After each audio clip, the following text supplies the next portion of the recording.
Hello, and welcome to Optimizing Human Potential, Mind, Body, and Soul, brought to you by the Holistic Therapies Directory. I'm Nicole Cruz, super busy mommy coach, helping busy parents with young children to reach high levels of fitness and health, despite being sleep deprived and interrupted every 2 minutes. And I am John Kemp, functional strength and nutrition coach and yoga instructor. And I help to teach people how to move and live better using fitness, nutrition, and mindfulness.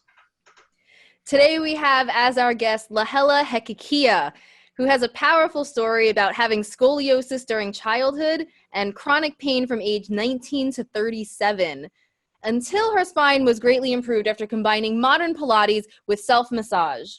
After 2 years, a chiropractor told her that she did not have a case of clinical scoliosis anymore. She became a licensed massage therapist certified by NCBTMB since 2001, and she's been teaching Pilates for almost 11 years, getting certified in 2008. Lahela started studying osteopathic sciences in 2010, and from that designed her own form of therapeutic bodywork and deepened her understanding of how to help someone move with ideal body mechanics. She loves to work with injuries and spinal issues and to help seniors improve their balance and mobility. Lahela also loves to help athletes improve their performance and avoid injury. Lahela is also on the board of directors of the Pilates Initiative, which is a nonprofit devoted to education and outreach. Lahela, welcome to the show. Thank you. Aloha. So excited to be here. Aloha. Yeah, we didn't mention you're from Hawaii. Lucky. Yes. And it's my birthday today. Happy birthday, Lahela. Thank you. What a great way to start a new year, doing a podcast. I've never done one before. Oh, perfect. Yes. Thanks for taking the time out on your birthday to share some of your wisdom with us and with our audience. Oh, it's my pleasure. So for people who aren't familiar, what is scoliosis and what problems did it cause you? Okay, so scoliosis is it's a slightly abnormal spine condition. Some people, you can really tell they have it because they've got one shoulder really high up, one down, and hips, they can be really uneven. And for that kind of person, it can be a really serious case of discomfort and disability as they get older. Mine was not so severe. It was subtle. I can see myself in pictures and still see that it's there, but it's an abnormal spinal curve where you've got a little twist in the pelvis and a little extra twist in the ribs and in the spine. So when someone's standing or walking, you can generally see a little imbalance in the shoulders, one higher, one lower, one hip higher, one hip lower. And some people may go through their entire life without having pain, but for me, I started having chronic pain from 19, and it was just not like severe, but it was just this constant gnawing, slight pain that I wished would go away. And what I also found is that regular, when I tried to jump into yoga class, regular Pilates class, my body just wasn't doing what other people's was doing because I had the spine curve, and I had to figure out how to work with it. And the other thing that I noticed is that I always had one-sided athletic injuries. So I'd been a runner from age 8, stopped at 30 because I thought I couldn't do it anymore, but I went back to it just a couple months ago and love it. But I always noticed during that time that I had all the running injuries on my right side. So right side bursitis, which is an inflammation in the hip. I had a IT band injury that lasted for several years. That's a painful condition that can cause your knee to lock up.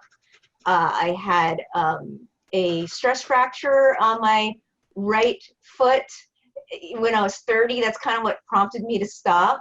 So I was like, maybe I'm hurting myself now instead of, because I love running, and I'm so glad that I'm back into it. But I just knew that the reason I was having this pain and all these athletic injuries was because of the scoliosis and putting more pressure on my right foot, right hip, and had to figure out what can I do? Is there any way to fix it? And when I was 10, I got diagnosed by x-ray, and I asked the doctor, well, if I did yoga or stretching or something, would this get rid of it? And he said no. And I said, really, are you sure?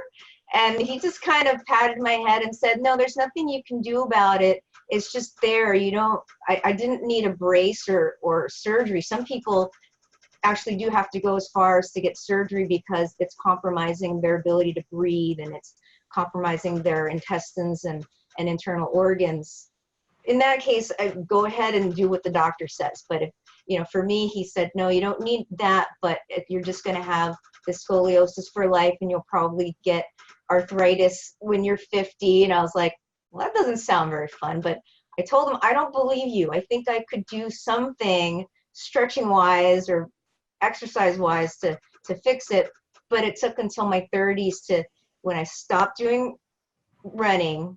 And in my 30s, I dabbled a little bit in Pilates, but didn't know much about it, and then got into teacher training in 2007. And that's where I really started branching out and saying, I can work on my spine, because I had these really awesome teachers. One was a physiotherapist. Her name's Ann Dawson. She's in Winnipeg in Canada, but she was there teaching a course, and I asked her for some private lessons, and she just gave me a different way of thinking about my body and saying, well, don't necessarily think straight Pilates. You have to think about your body in a different way. So with her encouragement, and also a master trainer from Stop Pilates, which was my initial training, she also said, yeah, you're just going to have to figure it out. And so I worked with just some foundational ideas and worked through my body, changed the way I was breathing. So to a Pilates purist, they'd say that's, you know, they might not agree that it's even Pilates, especially if they're classically trained, but modern Pilates allows for a lot of modifications.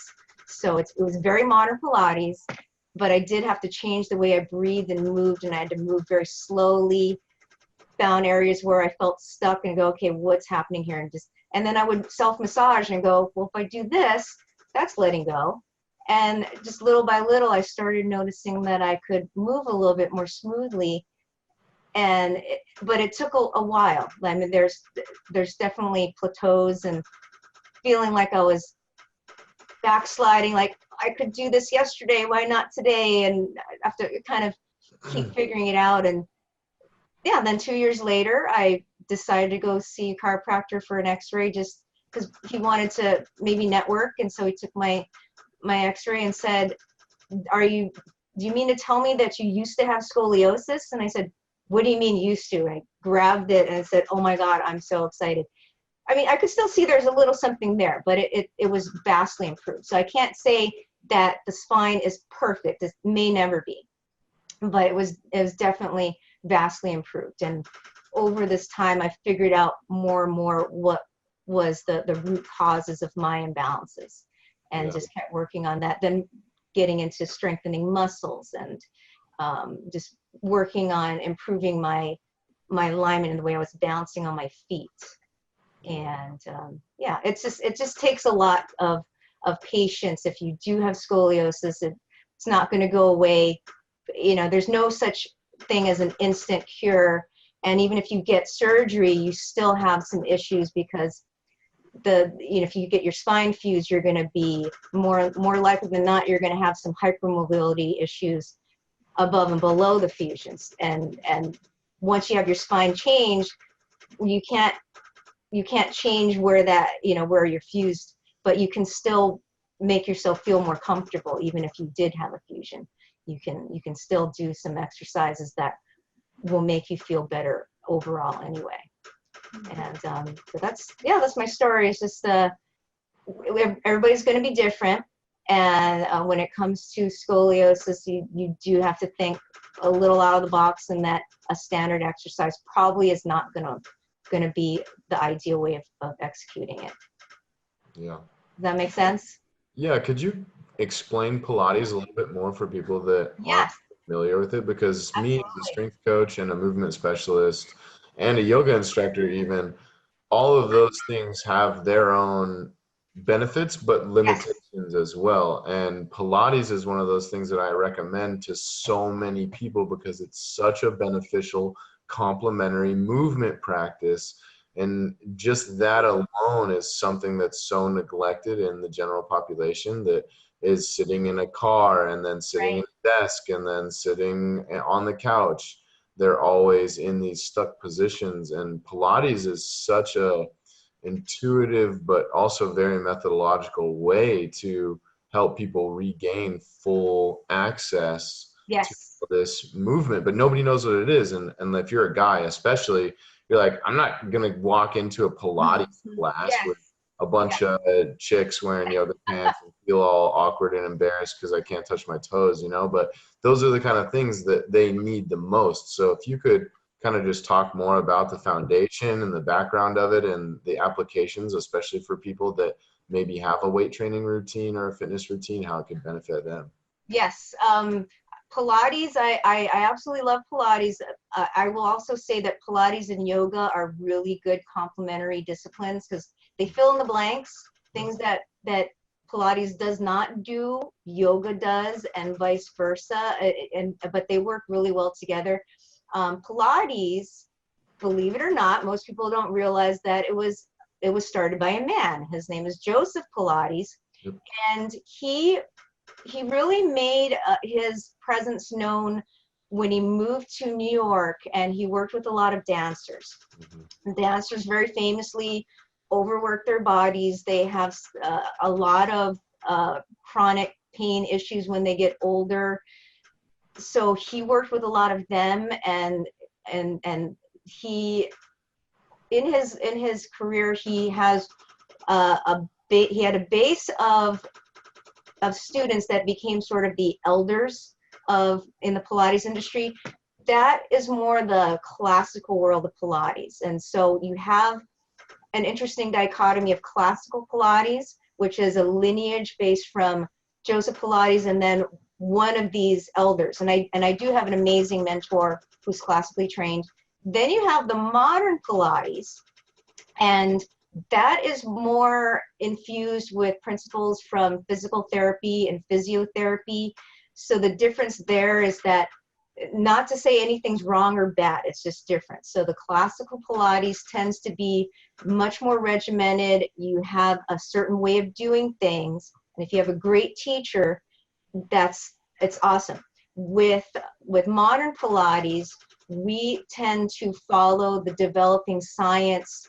And, so again, physiotherapists and physical therapists tend to gravitate towards modern Pilates if they're going to go into some kind of training. And we tend to, maybe in some ways you could say, like, micromanage the body, where someone might come in and say, well, I've got a knee issue. Okay, well, let's take a really close look then at the knee and what's going on with the way you move, and we'll figure out what Pilates exercises we can do and what modifications we can do to make it work better. So modern Pilates is really attractive then for people that don't come from maybe a highly athletic background, or maybe they're older. And so we see more people that they're desk workers for a living, or they work on their feet, but they don't necessarily practice dance, and they don't have the same flexibility and strength as a young dancer might have, or just different imbalances in their muscles and the way that they use them. And we have these Pilates equipment. It's not just workout on a mat. We have an amazing variety of exercise equipment. One's called a reformer, where you can lie down, sit, or kneel on a sliding platform with spring tension, and you work out your arms, your legs. It tends to be a safer place for someone who may be going through physical therapy. They'll tend to work with a physical therapist on a reformer first. Then we also have other equipment called the Cadillac, which is really neat when you get into some of these other exercise equipment, because it helps you to really feel where you are imbalanced in your muscles and your movement, so you can be much more focused in the way that you move and retrain. So we retrain people how to move so that they feel more comfortable in their bodies, and they can reach their arm higher. They can finally reach their toes perhaps, or if they're older, let's say they're 80 and they're worried about falling. I work with a lot of older people that would never walk into a mat class, but they can work on one of the reformers and on the Cadillac and do some very gentle techniques, and they get up and they say, wow, I have better balance. I don't feel like I'm nervous about falling down anymore. And I had an 88-year-old who said, he came in for a session and said, oh, I almost slipped on the stairs, but I bent my knees, I reached out and I grabbed the railing, and I wouldn't have done that before. I would have just flopped down and fallen down the stairs. So, I mean, that was really gratifying. Just something as simple as that. Like, I don't need a super Olympian. I really get a lot of gratification working with someone who says, I don't feel like I'm going to fall down anymore. And yeah. Going off that too, just ranting a little bit, what's one of the highest rates of mortality? It's falling related injuries. Yes. You know, so anything we can do to help people with that is humongous. Like that is such a big deal. That's why I'm such an advocate of strength training too. Like even if body weight strength training, like Pilates, like anything that's causing the nervous system to function at an optimal rate is going to help you with balance, with strength, with resilience of tissue, like all the things that are basically keeping you alive. Yes, yeah, and I mean, I've had some training as a nurse aide. I'm a certified nurse aide, and one of the things we talked about a lot was keeping someone safe, because once they fall down and break the pelvis, it's over. It's often downhill from there, and it's when someone's older and their bones become more brittle, it does become an issue. So yes, strength training, very important, balance training, anything we can do to help with that. Flexibility training. If they just are more flexible in their reach, they can reach out and grab something, or they can bend their, or coordination. They go, oh, I'm slipping, bend the knees, and then they catch themselves before they just let one foot slip. Totally. Yeah. It's language, and that's something that I'm so passionate about, especially teaching the youth, the next generation, is language. Movement is a language that we don't get taught, and so we under prioritize its importance, but movement itself is its own language that's connected to the brain, which prevents neurodegenerative decay, on and on and on. Like, it's just movement is the ticket. And so, I applaud you for connections. You mentioned youth. I'm so glad you said that, because what I noticed, I mean, I'm 49, yay. In my day, we didn't sit in front of computers, not until high school. Then, we used computers to write our papers, but we weren't sitting in front of computers all day in chat rooms. We weren't on our mobile devices looking down and creating neck tension. I see so many teens and young 20-somethings walking around campuses with slouchy posture, and they're looking down at the ground, and I'm wondering, is that a lot of just muscle tension? And just to get them into, say, a Pilates class, a yoga class, a movement class, so that they can open up some of these tight muscles. Because a lot of them are complaining about back pain and neck pain that my generation never did. We didn't start complaining about that sort of thing until we were maybe 40 and been at a desk job for 15 years. Then suddenly it's an issue, but they're talking about it and they're 15, 16 years old. And I've even worked with a young kid who was 12, and he was so slouched. And I said, do you lie in your bed, like sit in your bed with your laptop and just slouch and do this? And he said, yes. And I said, try not to do that anymore, because that's part of the problem with the back pain. And he said, well, I never thought about that. So the youth of today are not thinking about movement as therapy and as a way to be able to remain more mobile even when they're 40, because otherwise you start seeing some issues with spines and necks and knees, you know, at a much younger age. And I'm hopeful that they will get the message so that they will lengthen their mobile lives, Yeah. and be even better than we are now. And even to put the nail in the coffin further, just, you know, reiterating what you were saying is like, they aren't even aware of the postural deficiency or dysfunction. And of course, there's no perfect posture, yada, yada, yada, go down that route. But I mean, it's the patterns that you repeat most often. And to change that pattern, whether it's an eating pattern, a thinking pattern, a behavior pattern, or a motor pattern, you have to be aware of the pattern that is currently running the show. And because they don't learn that language, they don't even know that it exists. And that's why it's so much even more important to get these kids, to get these people in these movement classes like Pilates, like dance. Even exotic dance is getting much more popular because it's letting people go just move. And by physically expressing yourself, you're learning about yourself literally on all levels. You're learning what you're okay with, what you're not okay with, movement wise, emotional wise. Like, it's so interrelated, and it's just so quintessential for people. And I'm a key example of that too. Like, strength athlete, I played semi-professional football and just wrecked my body, but I was strong and big, woohoo, right? And then my body started to break down, and I stumbled into yoga, and it just absolutely changed my life from first the physical all the way through the mental, emotional, spiritual levels. And now it's just like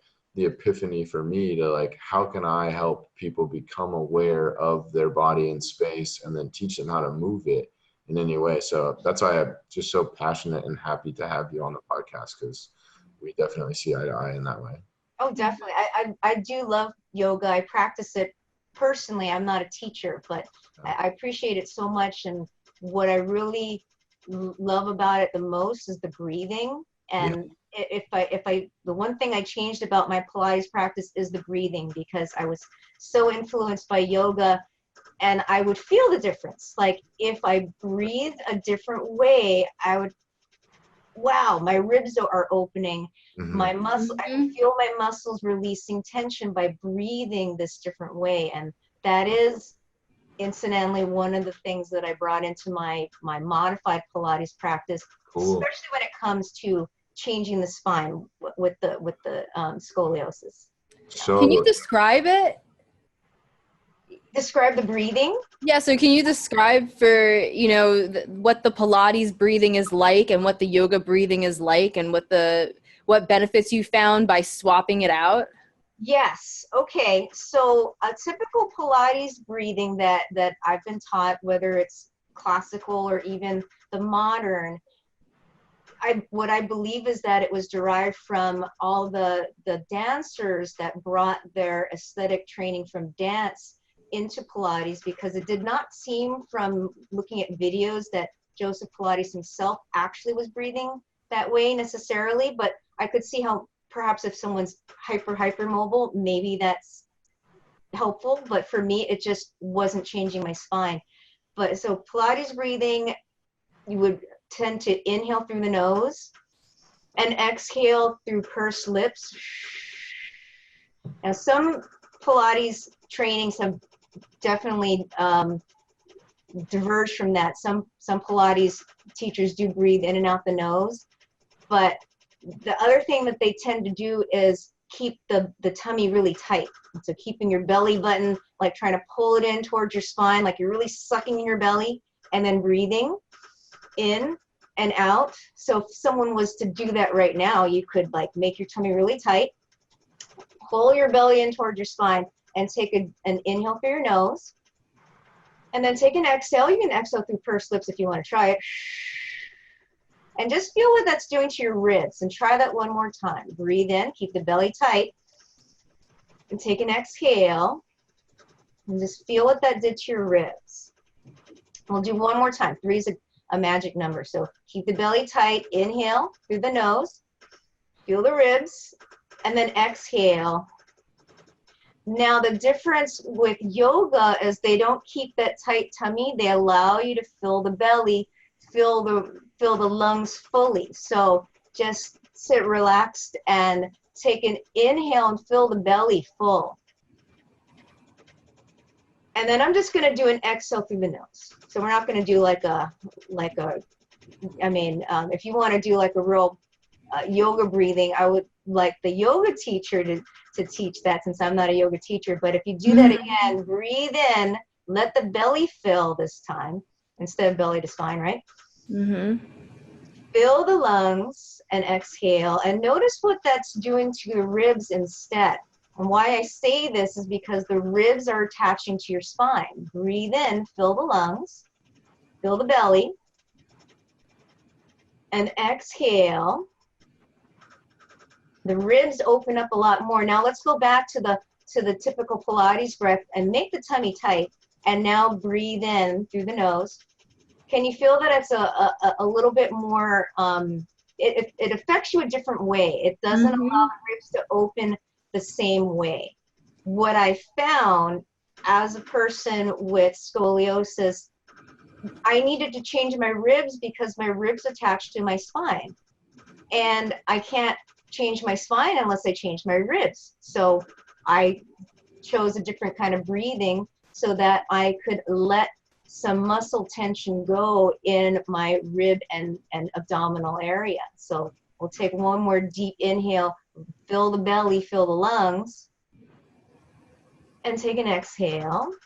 And there's also some other reasons why that affects us in a different way. I don't want to get too deeply into that, but it affects our organs. We have in this area, we've got our internal organs. And when we let the belly fill this way, breathe in, and then breathe out, the organs have more room to move. They'll move more freely. Oftentimes what people don't know is that they might have some, I'll use the word stuckness. I don't know if that's a real word, but I use that word a lot. There could be some stuckness in the internal organs that's actually leading to, or at least contributing to, their lack of mobility. So if you allow the organs to move more freely, that will also give you a better chance at creating more flexibility.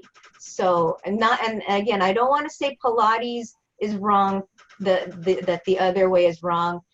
I just want to say that it for me, as someone that needed to change my spine in a very distinct way, that I needed to change the way I breathed.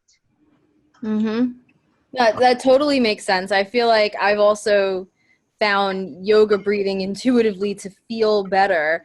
And that could be, maybe I just need to try, another Pilates teacher for sure. But it just that resonated with me when you said you did that, and I was wondering, and like you said about it massaging the internal organs, I think it's so important. And, I can imagine that there are benefits to the Pilates breathing. Just, I felt the same way as you. It intuitively didn't feel right. Yeah, and again, I don't want to say something's right or wrong, because I've got lots of friends that teach Pilates.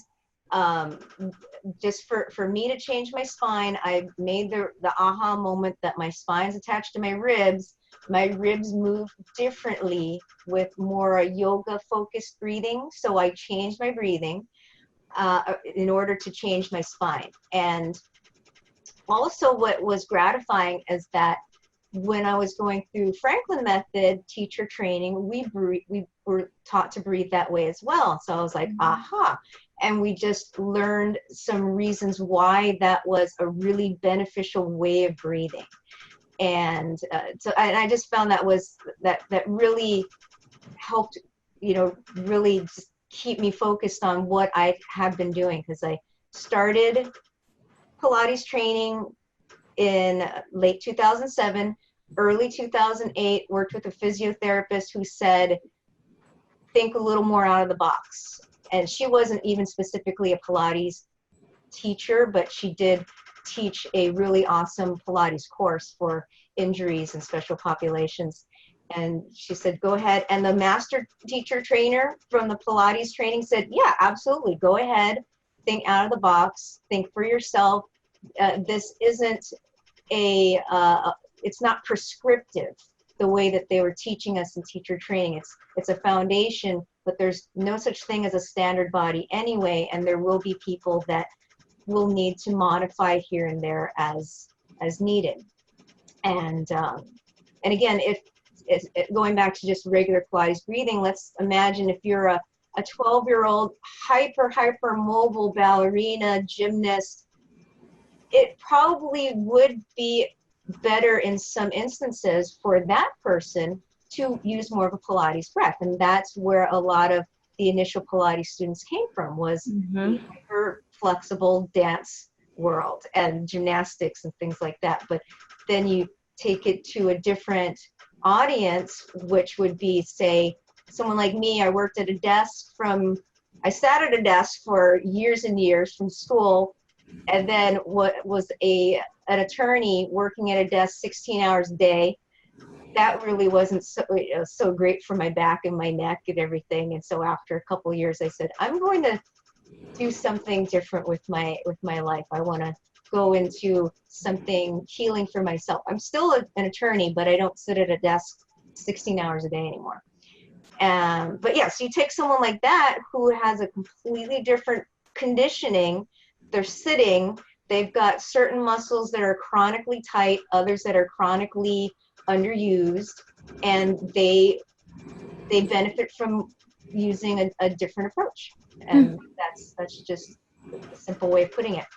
Yeah, it's interesting too, because like you said, neither way is wrong. And I can attest, being a bodybuilder and a weightlifter, the Pilates breath is actually what I do intuitively when I'm breathing between strength training sets. Like, you're not going to be able to woo-saw namaste breath nice and slow after you squat 400 pounds. Like, Gotcha. show me that person, right? Like, Right. but Right. it's all about the regulation of the nervous system too. Like, the deep belly breath is stimulating the vagus nerve more. It's down regulating the system with the massaging going on. You're bringing yourself down into that stress-free, nice, relaxed state, and you can feel that change almost immediately. Like, the heart rate variability guys with Heart Math Institute, they do a lot of that, where they'll like bring people on stage and change their state immediately and measure it real time on the screen. But the different types of breath regulate different types of activation of the nervous system, like that Pilates breath. And when you were talking about it, I was like, well, that makes sense. And I'm going out on a limb here, but I would assume that that more classical version of Pilates breath was specific to more rigorous athletic events, like that higher intensity dancing, where ideally you would downregulate the nervous system and deep belly breathe as much as possible, like jogging with the water in the mouth, and like training yourself that nasal breathing as much as possible to kind of prevent and alleviate too much stimulation in that nervous system. But then again, sometimes you want that overstimulation and that extra rigidity in the core.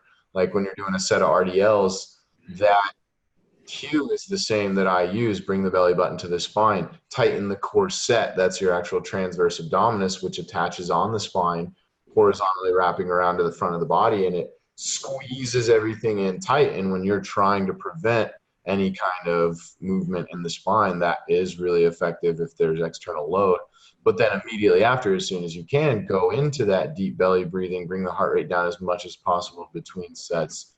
It's just interesting. I wonder if that's kind of where that philosophy came from with the original methodology of breathing from Pilates. Because like with yoga, there's so many different types of breath that you can do for whatever you're trying to do.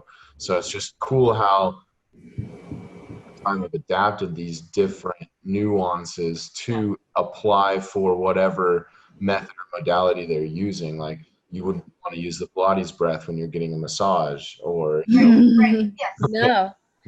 but you wouldn't want a namaste breath running from a tiger, so Right. it's just Exactly. It's definitely based on your needs. So we can posit that a lot of the initial Pilates students for decades were hypermobile, very, very vigorous movers, and if they have a very overly flexible spine in the first place, why would they want to open the ribs more and create more flexibility where they're already very flexible? And yes, there would be reasons why you'd want to have more of a stable base. And then there's someone like me where there's stuckness in the internal organs, in the muscles and the connective tissues, and it's been that way for decades, because I got diagnosed at 10. I already knew something was up at 5 in hula class. I could tell my hips were a little different. Yeah. But I got diagnosed at 10, and my spine was like that for another more than 25 years. Yeah. And so I needed to do something different. And so yeah, it's definitely based on need. Mm-hmm. Yeah, absolutely. And I could nerd out on that stuff. I mean, I love just the way different kinds of breathing can affect your performance in an activity. But like chi breathing, you know, like breathing for chi, it's just like those little tweaks to it can really make a big difference. Yeah. And Wim Yeah. Hof is another great example. I mean, he's going around and validating it with scientific studies now, where he does his breath technique. They hook him up to monitors and test, like they injected him with E. coli, and he did his breath technique, and basically his body just went in and destroyed the E. coli just because he's got his nervous system so trained from doing breath work. And he's an old yogi too back in the day, but Wim Hof, great resource for learning more about breathing techniques and how it changes your state, your nervous system. That's incredible. Yeah. Lahela, I know that that's not the only tweak you've made. You've also developed your own bodywork method, and I'd really love to hear a little bit more about, first of all, you know, describe what bodywork is in general, and then what you did to develop your own practice and what it's like. Okay. Well, I'm a licensed massage therapist and board certified. So of course my work is professional massage, but body work, you can be doing body work on a loved one. It's a way of, you can soothe someone. You can get rid of unnecessary muscle tension. One thing that we could all agree on, if you have unnecessary muscle tension, that's going to detract from your performance.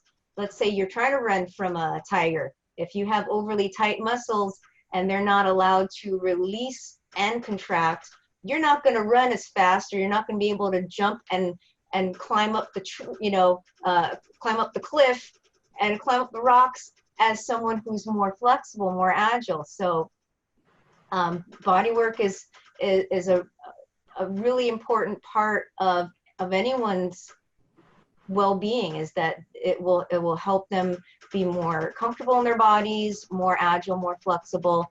It definitely does help someone who is into athletics. It's very helpful for someone who's got a sore back. And what I do when I do Pilates with someone, especially if it's a one-on-one, I'll tend to use my hands on them, because I am also a licensed massage therapist, and I work out of a place that has all the licensing that I can do that. Where if someone is, let's say they're doing a side bend and they go, oh, and I say, oh, a little tight today. Okay, so I'll just put my hand on an area with their consent, of course. Like maybe put my hand on their hip. Okay, let's try your side bend again, and maybe put a hand on a hip and a hand maybe in the back somewhere on the shoulder, and I'll just lightly release tension into the fascia, which is just under the skin surface. Or maybe I'll say, oh, can I do a little shiatsu point here while you're doing this exercise? And they go, oh, wow, that really helped. Mm-hmm. And so I blend my practice. And when it comes to coming up with my own body work, it's because I studied osteopathic sciences through Franklin Method teacher training. So Franklin Method itself is a very colorful and innovative way to learn about human body mechanics.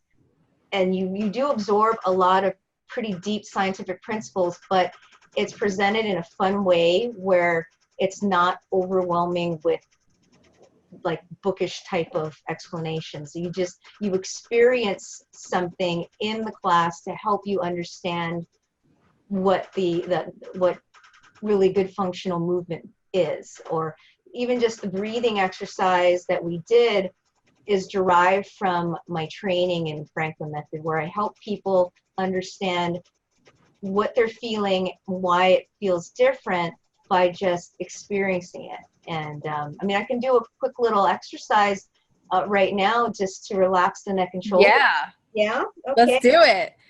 And I mean, I'm sure if we were just to take like a silent poll of people listening, like you can raise your hand even though nobody can see you. Do you have tight neck and shoulders today? You know, probably a bunch of people already raising their hands. Yep. Work at a computer. Yes. Mm-hmm. Spend a lot of time driving. Maybe you drive to work. Maybe you drive your kids around. Maybe you drive maybe you drive for a living. Maybe you're, a ride share professional. So a lot of us have built a lot of muscle tension, and you can just sit for a moment and just kind of think to yourself, how do I feel right now in my neck and shoulders? And we can just do a quick little lift and lower the shoulders, not super fast, but just lift and lower the shoulders, both of them, a couple times, maybe 3 times, just lift and lower, and then you can stop and just think to yourself, like on a scale of 1 to 10, 1 being that was awful, I never want to do this again, 10 being that was amazing, I can't wait to lift and lower my shoulders again. Or somewhere in the middle, maybe 5 is kind of like, it was okay, didn't hurt, wasn't great, but it didn't kill me. You can just silently rate to yourself, because it's all subjective, like how would you have rated that sensation in your body? And then let's ask, do you think that you can improve it even by just a little bit? Mm-hmm. So let's just do something right now. This is a little more hands-on. So let's take our left hand and place it on the right shoulder. A lot of us are right-handed in any way. So when I say right shoulder, what I really should specify is find that meaty muscular area. So it's more like in between the neck and the shoulder, where you start to feel some muscle. Yeah. So, that's our upper traps, by the way, and some other muscles, but a nice meaty area. And then so notice we have our left hand on the right shoulder. We're going to slowly, gently look down towards the left. So we're looking down slightly past our left elbow. So we should not be seeing our fingers. If you're looking at fingers, then you know you went the wrong way, and you just gently turn the head the other way. You'd be surprised how many people go, oh, got it, okay. So we're looking slightly away from the elbow, and we're not doing a deep neck stretch right now. It's just a slight turn. And we're going to do a very small, slow nod. We're going to let the nose go up and down. Good. It doesn't have to be a huge nod. It can start small. So if you happen to have a sensation where, let's just move in a range that's right for you this morning, this afternoon, whatever time you happen to be listening to this. You can start small, and then you can decide whether you can go bigger, but we're going very slow. We'll just do 1 more nod up and down. And as we're nodding, we're still looking, as we look down, we're looking past that left elbow. Okay, and then stop. And we're going to do some small side-to-side figure 8s. So if you can picture Stevie Wonder moving slowly, great. You might be in my generation, but we're just doing side-to-side figure 8s. So the nose, you can imagine it's tracing maybe an infinity sign. Maybe there's some people sitting out there, oh, I can picture an infinity sign. So we're turning the nose into a side-to-side figure 8, infinity sign, nice and slow. We're going to do that 1 more time.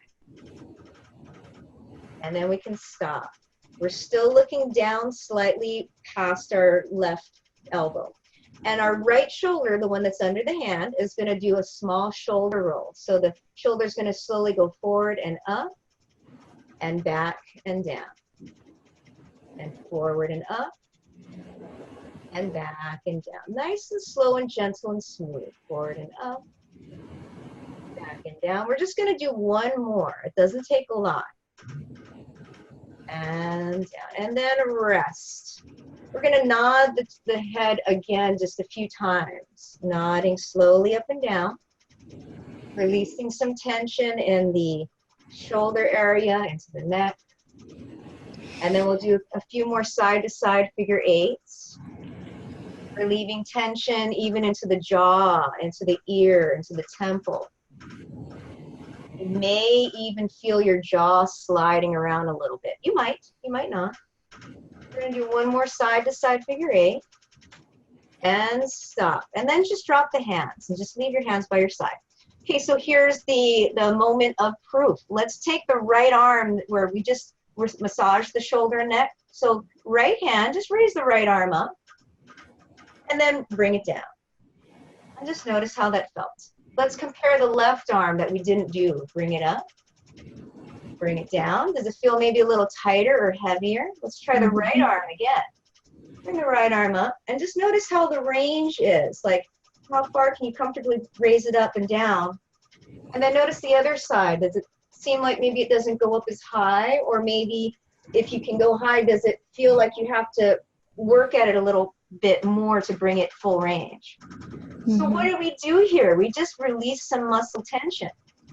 And we mentioned earlier, if you have excess muscle tension, it's going to make you less flexible, less agile, less mobile. If you're trying to run from someone or you're trying to climb something, you won't have as much ability in that side that has the tension. So do you think it's a good time to do the other side? Is it feeling a little lonely, the left side? Yeah. Let's do it. Do it. And I just want to mention to our listeners, if you're listening to the audio only, you can find this video by going to the Holistic Therapies Directory website, and we're also going to have it up on YouTube. You can see us live at our cameras, all of us in our different locations doing all of this at the same time. So make sure you check that out afterwards. Awesome. So we'll take our right hand now. We're placing it on our left shoulder, but again, finding that nice meaty area of muscle. So it's kind of in between the neck and the shoulder, really. So we're going to take our head now and look gently, slowly down and away. So looking slightly past our right elbow. So again, not looking at fingers. If you see your fingers, just turn the head the other way and you'll be just fine. And we're going to nod a few times now. So then we're going to nod up and down. We're keeping the head facing slightly past that elbow. So we're not looking straight ahead, and we're just gently nodding up and down. Once again, doing a range that works for you. So if you feel tension, just go to a point that works, and then see if you can get bigger and bigger. Let's do one more for now. Up and down. Okay, stop. And then Stevie Wonder, side to side figure eights. We're going to turn the head side to side and little figure eights, or you can think an infinity sign. Drawing an infinity sign with your nose. How's that? Releasing some tension in the neck, shoulder, even into the jaw. And then we're going to stop, looking down slightly past the elbow again. And now we're going to take our left shoulder, the one that's under the hand, and do a few shoulder rolls. Up and back and down.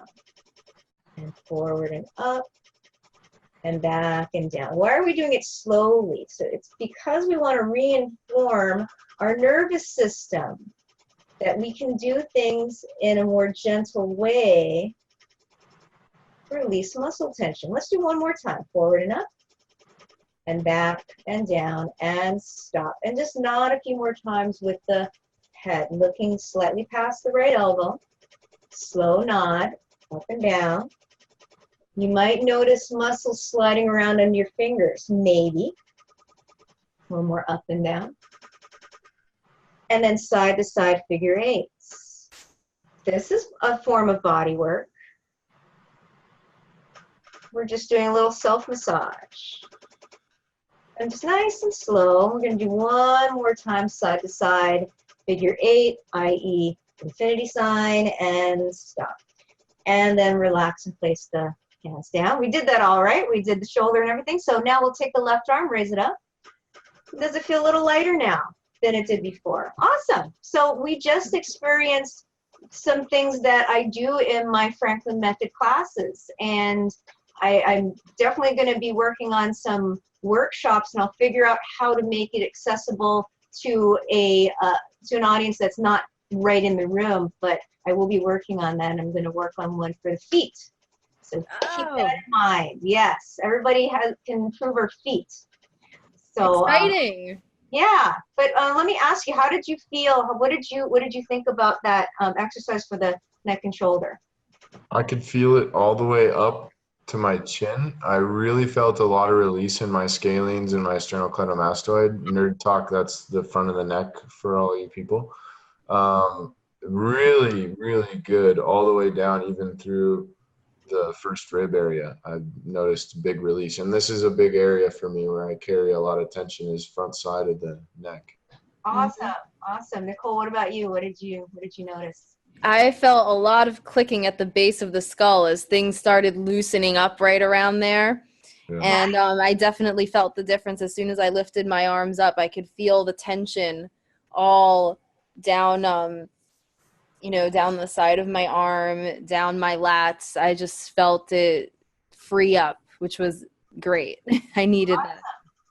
Awesome. So do you guys think that this would be a pretty good thing to do when you're taking breaks, when you're sitting at the computer? Oh, yeah. And maybe something that you might want to do if you've been driving let's say you've been driving in traffic, and then you get out when you get out of the car before you get going to your destination. Do you think it might be a good thing to do just, once you step out of the car, or maybe even sitting in the car for school? Stepping up in the morning.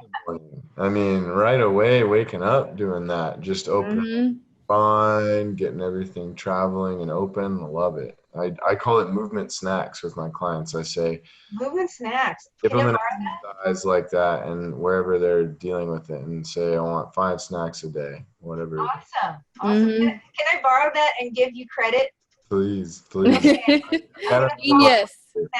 Take this one with you. JERF, JERF, just eat real food. Diet. Awesome.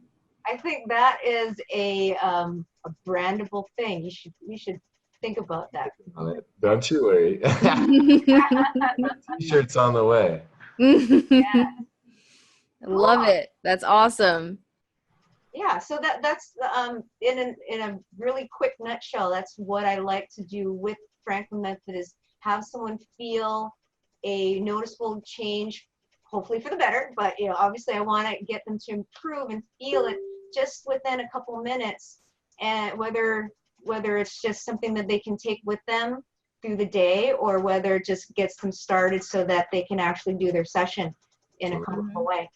Yeah, I was going to say too, I personally would love to learn more about your upcoming projects, and I'm sure the viewers would too, because if they had access to, say, an online video course where you put together kind of a top to bottom, here's a couple of quick assessments you could do. Okay, that needs this work. Here's this drill, like that one, like you got tight shoulders, do this guy, and have like an instructional video course of some kind. I think that would kill it. And B, there's such a need for that kind of very methodical and slow movement-based kind of outlines, courses, frameworks for people that need it so bad. I will work on that. I'll definitely work on that. Yes. Good. Yeah, keep us in the loop. Okay. Yes. I'll be signing up too. This is great. So for people who, other than the upcoming workshops you have, for people who are not in Hawaii and are thinking, oh my God, I need someone like this to fix me, like tell me what to do to make my body better, to get rid of my pain, to release this tension. What suggestions do you have for them to find a practitioner who would be similar to you? Okay, well, my first suggestion is if they want to try and do a distance learning type of lesson, we can definitely talk about that. And I would also love to be able to refer friends of mine that I know well. And what I would like people to do is just find my website. It's www.lahelafit.com. So we'll probably have to spell that out. It's LAHELA,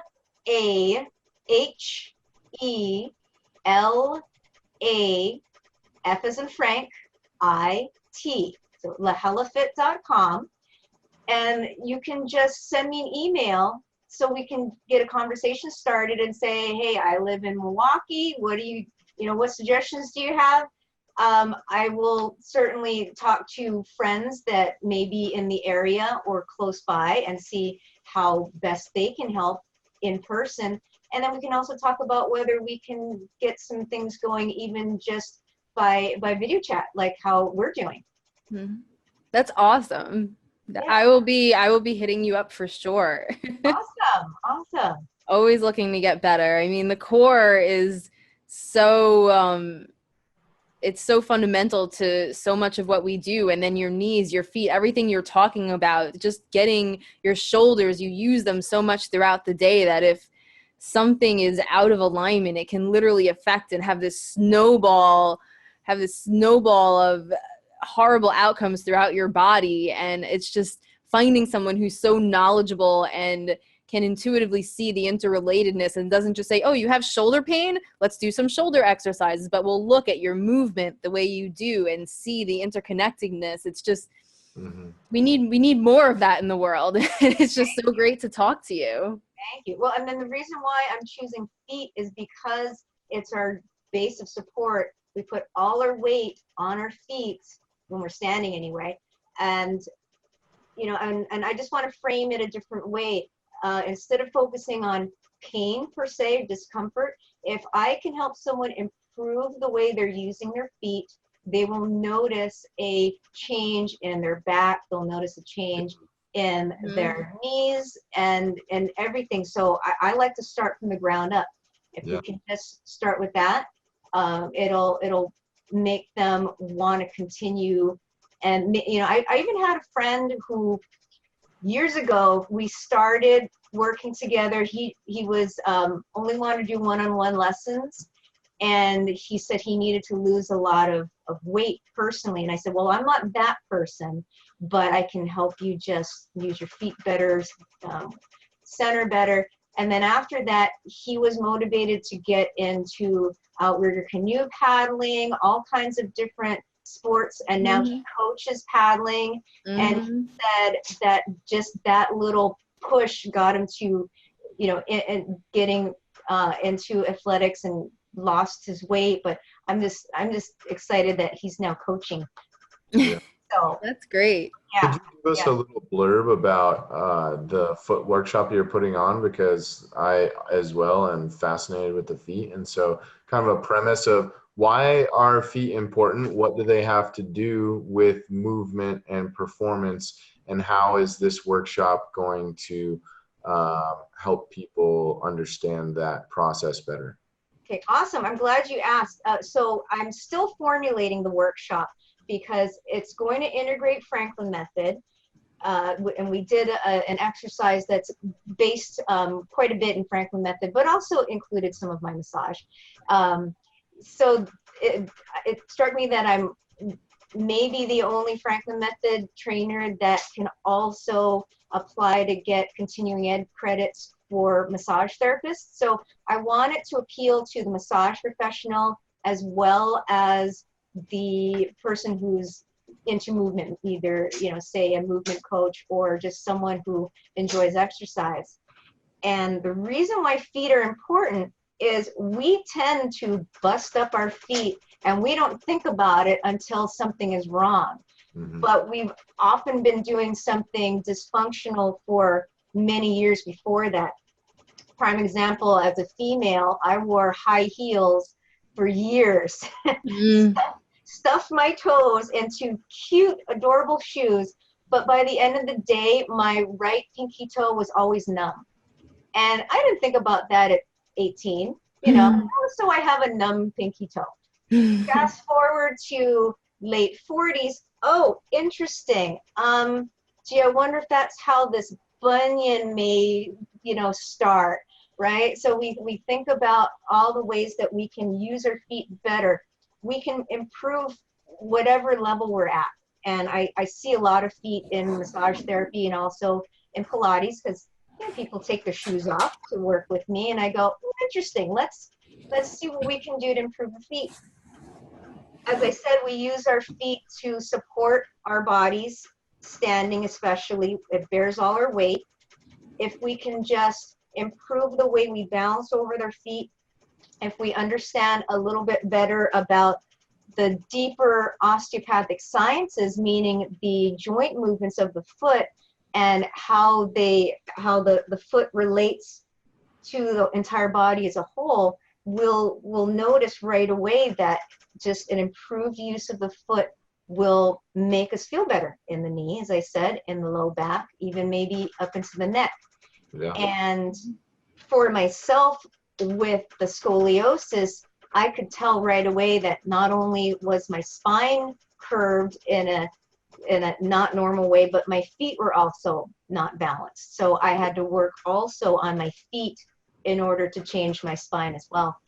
And just over the years, I just been noticing more and more how valuable it is to understand the foot, how it should ideally work, but then also realizing that we don't live in ideal bodies perfectly aligned in space. And some, as we get older, we might notice some arches starting to collapse or feet flattening and widening. That can also happen with mommies, because as they get pregnant, their pregnancy hormones relax the ligaments everywhere, so that can also affect your feet. And just by strengthening the feet, we'll also be able to improve the sense in our bodies overall.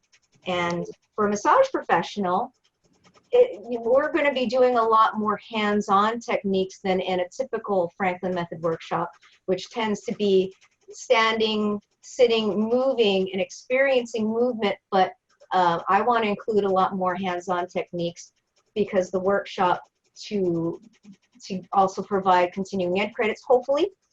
I want to provide some self-massage techniques and massage with a partner. So a massage professional can take some of these tools with them and go, awesome, I've got more foot massage techniques. Someone who's non-professional can use it for self-care and caring for their families and their loved ones. And so I think it's a win-win. Yeah, absolutely. I mean, like, that old song when you were a kid, I don't remember exactly how it goes, but it's like, your knee bone is connected to your hip, Yes. Your thigh bone, and it's so true. Everything, everything affects each other. We have, these kinetic chains. We have, a force is distributed through multiple areas of the body, just through when you're doing simple movements. And I feel like, for me, a big game changer was when I started working out barefoot a lot more. And it was totally by accident.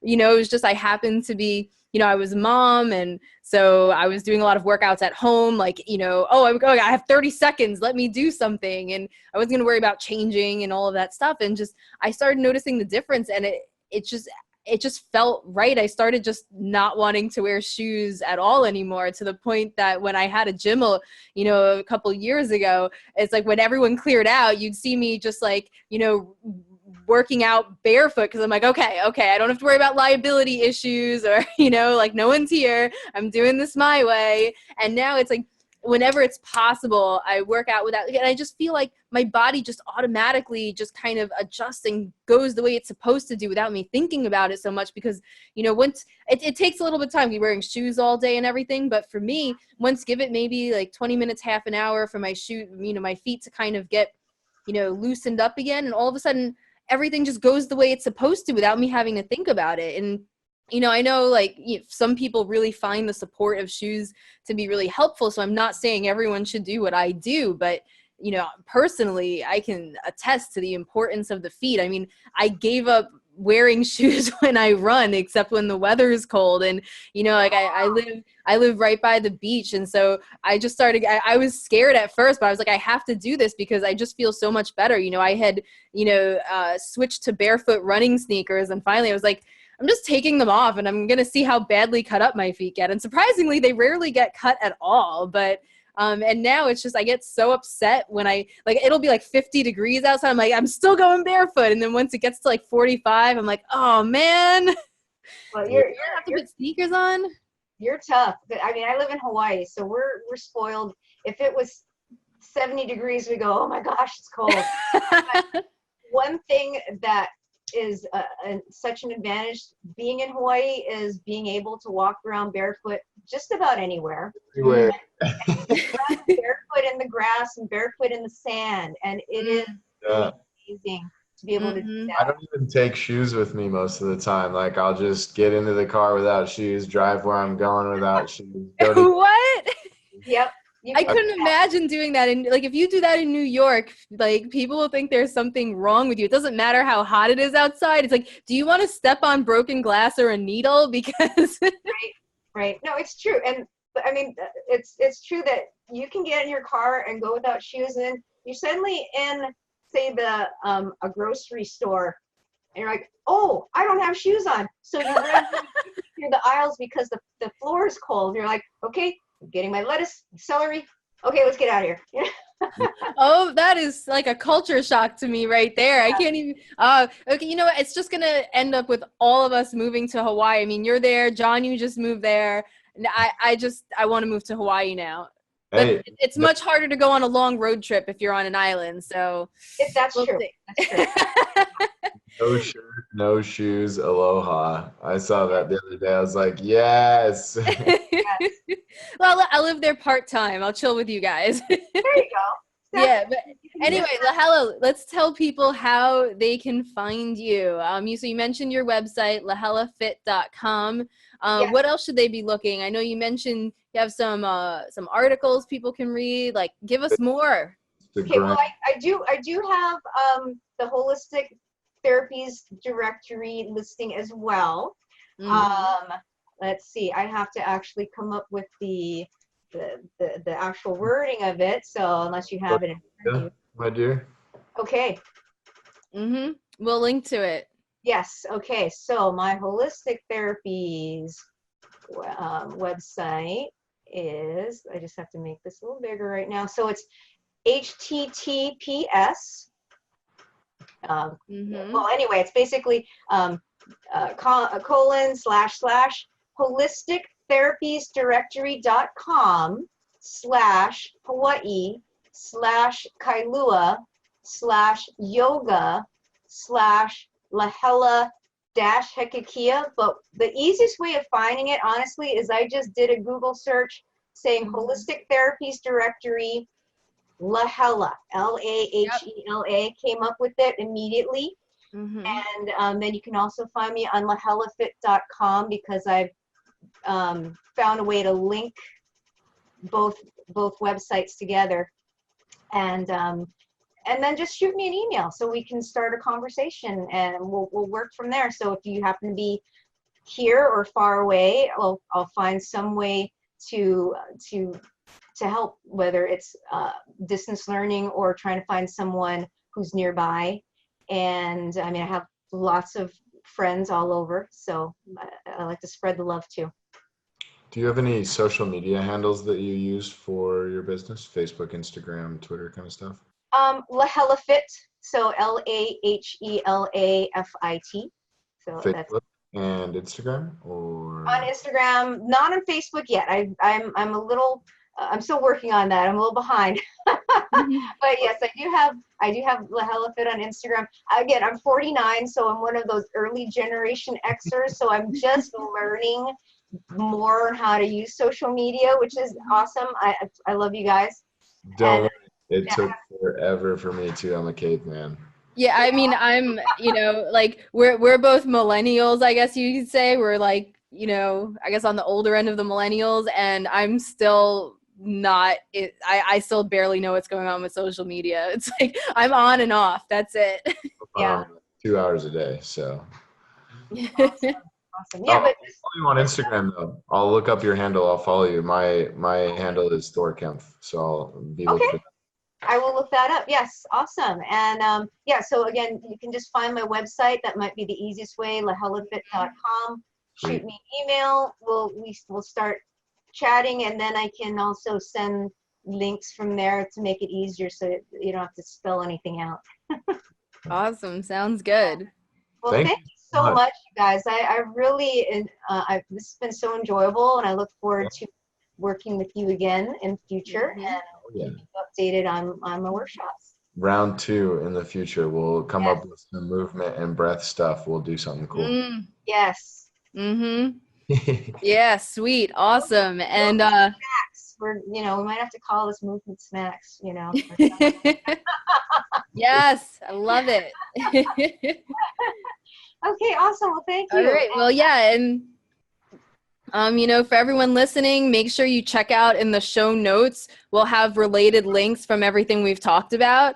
And make sure you check out lahelafit.com. And you know where to find out more about John and I if you're not already familiar with us. But Lahela, thank you so much for being on the show. It's been such a pleasure talking to you. Once again, this is Optimizing Human Potential, Mind, Body, and Soul, brought to you by the Holistic Therapies Directory, which has many wonderful practitioners such as Lahela in it. So make sure you check it out. And wherever you are in the world, have a good morning, good day, good night, and thanks for tuning in. And mahalo, which means thank you. Thanks, everybody. Take care. We'll see you on the next episode.